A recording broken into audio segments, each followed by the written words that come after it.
അപ്പോൾ എന്താ സംഭവം? ഇത് ഇസ്തിംതാല് പെട്ടതാണ്. ഈ ഇസ്തിആനത്ത് എന്ന് പറഞ്ഞാൽ അതും ഇസ്തിംതാ തന്നെയാണ്. ഈ ഇസ്തിഖ്ദാമും ഇസ്തിംതാല് പെട്ട കാര്യം തന്നെയാണ്.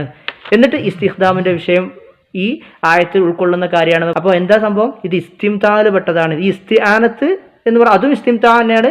ഈ ഇസ്തിഖ്ദാമും ഇസ്തിംതാല് പെട്ട കാര്യം തന്നെയാണ്. എന്നിട്ട് ഇസ്തിഖ്ദാമിന്റെ വിഷയം ഈ ആയത്തിൽ ഉൾക്കൊള്ളുന്ന കാര്യമാണ്.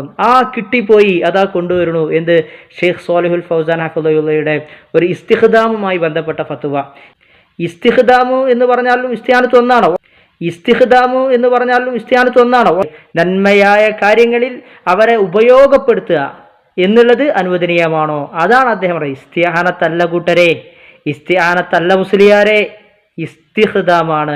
ഷെയ്ഖ് പറയാണ് വഹാദ യദ്ഖുലു ഫീ ഖൗലിഹി തആല. ഈ ഇസ്തിഖ്ദാം എന്ന് പറഞ്ഞ ഈ സംഭവം ഉണ്ടല്ലോ, ഇദ്ദേഹം വസീലത്ത് ശിർക്ക് എന്ന് പറഞ്ഞ്, അത് അല്ലാഹു തആലയുടെ ഈ ഖൗലിൽ ഉൾപ്പെടുന്ന കാര്യമാണ്.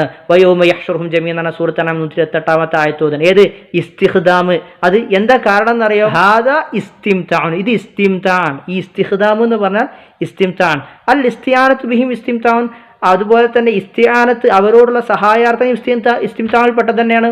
എന്നിട്ട് വീണ്ടും ഈ ആയത്തോദൻ, സൂറത്തു അൻആം 128 ആയത്തോദൻ. അപ്പോൾ എന്താ സംഭവം? ഇത് ഇസ്തിംതാല് പെട്ടതാണ്. ഈ ഇസ്തിആനത്ത് എന്ന് പറഞ്ഞാൽ അതും ഇസ്തിംതാ തന്നെയാണ്. ഈ ഇസ്തിഖ്ദാമും ഇസ്തിംതാല് പെട്ട കാര്യം തന്നെയാണ്. എന്നിട്ട് ഇസ്തിഖ്ദാമിന്റെ വിഷയം ഈ ആയത്തിൽ ഉൾക്കൊള്ളുന്ന കാര്യമാണെന്ന് പറഞ്ഞിട്ട് അദ്ദേഹം പറയുന്നത്. അതല്ലാതെ ഷിർക്കാകാത്തൊരു സഹായാർത്ഥന, ജിന്നിനോട് വസീലത്തും ഹറാമുമാകുന്ന ഒരു സഹായാർത്ഥന ഗായിബായ ജിന്നിനുണ്ട് എന്ന് അദ്ദേഹം ഈ ഫത്വയിലും പറഞ്ഞിട്ടില്ല.